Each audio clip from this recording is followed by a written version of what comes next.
Massive fashion discounts, boutique-style dresses, and a touching story about a small shop closing down. That's what the website Julie and Maddie Charleston claims. But is this online boutique actually legit or just another risky fashion store? So the site says it's a family-owned boutique offering elegant clothing, bags, and shoes with discounts of up to 70% off during a final closing sale. It even includes a personal story about shutting down the business due to stress and health concerns. Why it looks convincing. At first glance, the site can appear trustworthy. Professional product photos and organized collections, a return policy and contact email listed on the site, emotional clothing boutique story to encourage quick purchases. These are common elements used by many online fashion shops.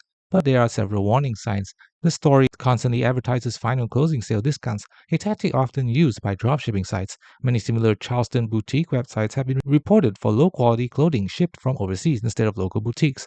Customers of similar stores say the items arrive cheap, polyester, or completely different from the photos, and returns can be difficult. So is Julie and Maddie Charleston legit?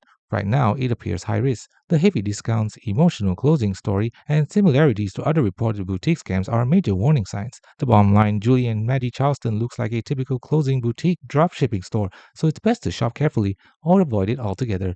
Thanks for watching. Don't forget to like and subscribe for more videos.